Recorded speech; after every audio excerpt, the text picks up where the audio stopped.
And this is Mr. Chairman. Mr. Chairman. Mr. Chairman. Mr. Chairman. Melissa Lee. Oh, come on. I move that the question Chairman. be now put. Jacinta Ardern.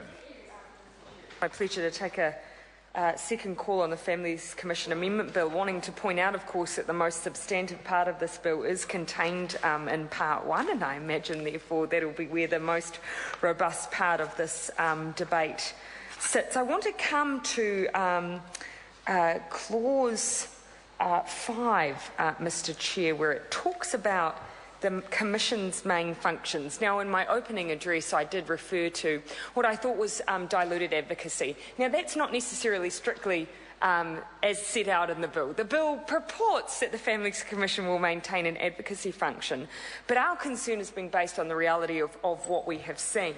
In the bill itself, it states in Clause 5 that Section 7, the Commission's main functions will be to act as an advocate for the interests of families generally, and B, to monitor and evaluate programs and interventions in the social sector and provide social science research into key issues, programs and interventions across that sector.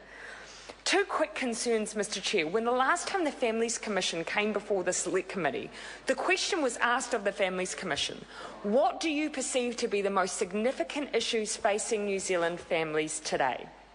Now, interestingly, there was a very long pause from the Commissioner present at that time, who was present there that day.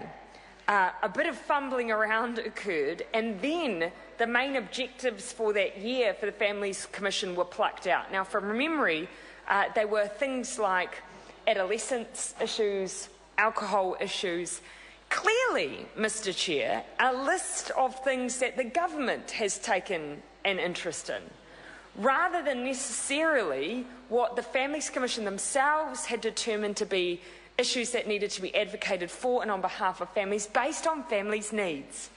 Now, if it had been issues faced on New Zealand families' needs, I would have expected the response from the Commissioner, or at least the head at that time, to be much more intuitive, to be based on the conversations they had, the research they had done, the knowledge they had in those roles. Not so. They went directly to a set of objectives that were clearly established from an outside entity.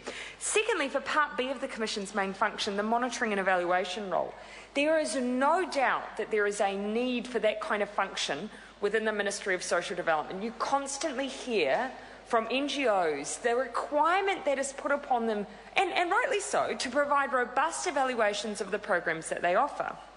The issue is that some of the contracts that MSD holds with organisations are not significant contracts. In fact, you could soak up an entire contract with the cost of doing proper research and evaluation.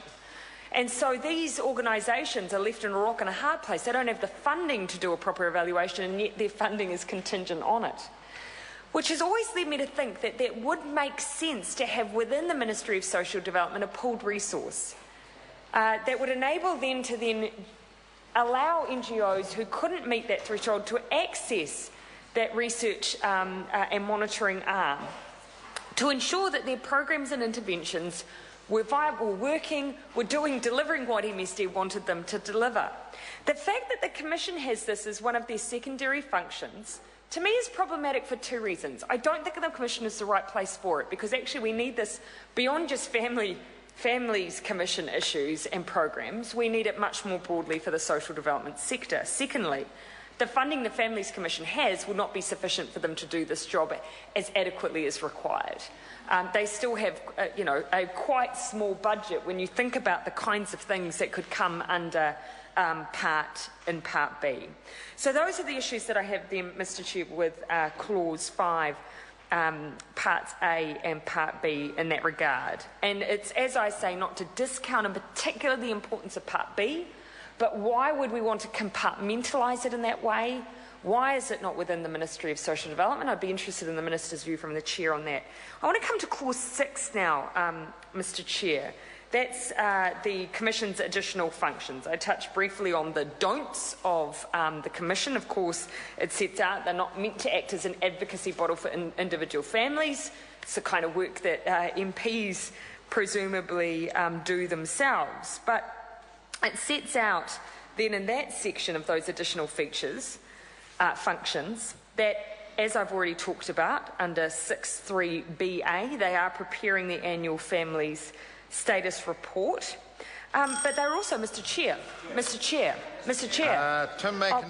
Mr Chair. Mr Chair. Be now put. The question is, the question be now put. Those of that opinion will say aye. Aye. Contrary, no. Ayes have it. Party vote. The clerk will conduct a party vote. New Zealand National. 59 votes in favour. New Zealand Labour. 34 votes opposed. Green Party. 14 votes opposed. New Zealand First. 7 votes opposed. Maori Party. 2 votes in favour. Mana. 1 vote opposed. Act New Zealand. 1 vote in favour. United Future. 1 vote in favour. Brendan Horan. Any other votes?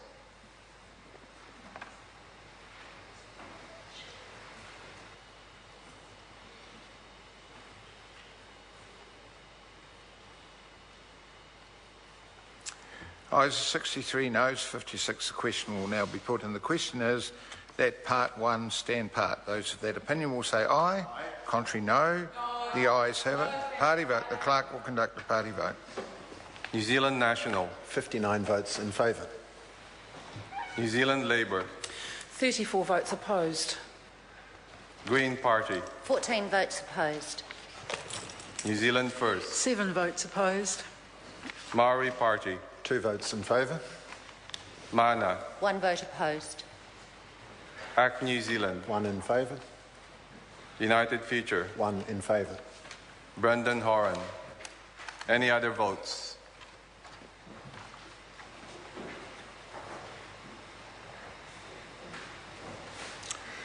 Ayes 63, noes 56. The motion is agreed to. Members, we come to part 2, which is clause 12. So the question is that part 2 stand part. Dr. Rajan Prasad. Thank you, Mr Chairman. Talking to clause 12, which are the transitional provisions, and this is the clause